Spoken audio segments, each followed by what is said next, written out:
Hi guys, welcome back to my channel. It's Somzy G's vlog. My people, I wan make una watch this Peter Obi's interview with CNN wey make the presenter surprise, and please share this video so that others can see it. Like and comment, and make sure you watch this video to the end. Thank you. Dealing with it, and they're things that are solvable.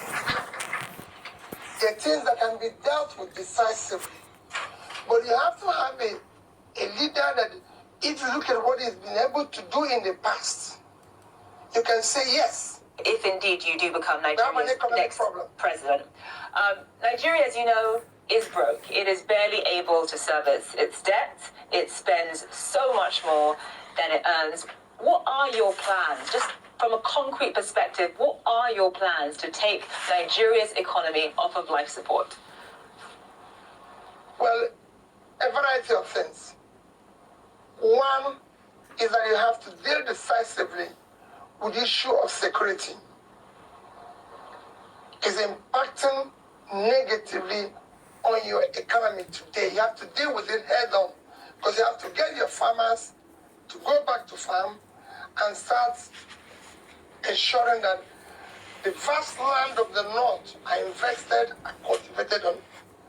You have to start pulling people out of poverty as quickly as possible. You have to reduce aggressively cost of governance and deal with the issue of corruption. Anyone who knows anything about Nigeria knows that it has this embarrassing reputation of, despite the fact that it is Africa's largest oil producer, it imports refined fuel.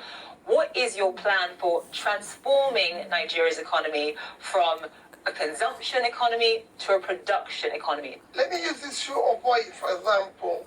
There's no reason why our refineries cannot work. There's no reason why we should not encourage private sector to build refineries and operate them.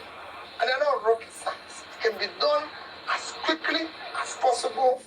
You can use today the side to remove the fuel subsidy, use the resources to support critical areas of production, from critical infrastructure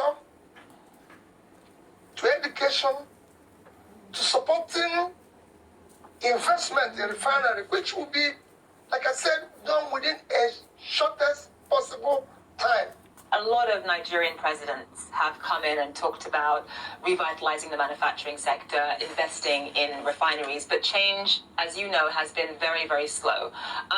Why is it going to be different with you? And what would you say were the biggest hurdles in making sure that all of the things that you've just listed come to pass?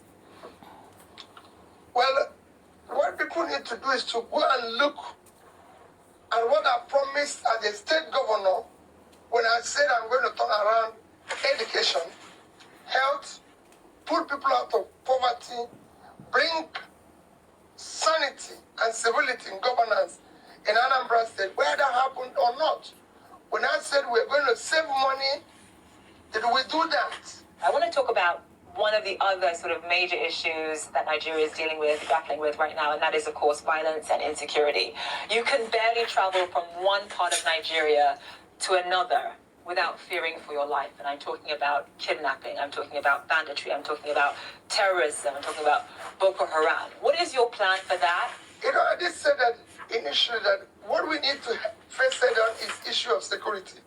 Because unless you have security, the farmers can't go back, you can't attract investment, nobody will ever want to go to an insecure place.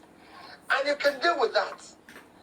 There's so many, you need to do a lot of work, reorganize your security architecture, ensure that there's multi-level policing.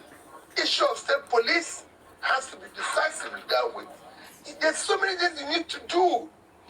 You need to bring in more personnel into the security system, equip them properly, ensure that they are properly motivated to deal with the issue of security, because the need is the most important thing Nigeria needs today.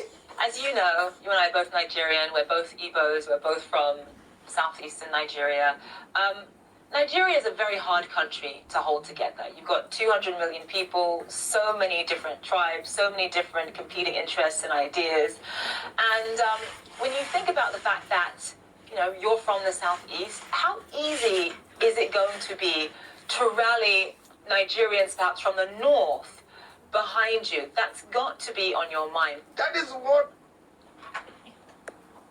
it was yesterday. Another problem. Because we have been able to elect people based on ethnicity, religion, my turn, connection, or one form of bias or the other, which brought us to where we are, or structure, which always says structure of criminality.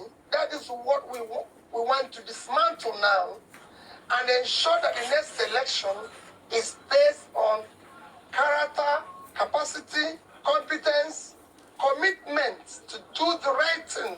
Nigeria is now not just in a physical mess, it is at the people in the north don't have a secure place. They don't have good roads. They don't buy bread cheaper than people in the south. So is the people in the south. So all you hear about the ethnicity, religion, connection, my turn, is any conspiracy to keep Nigeria underdeveloped. But now we've reached the edge. We can no longer continue this way. Mr. Obi, thank you so much for joining us on the program. Thank you for having me. Thank you.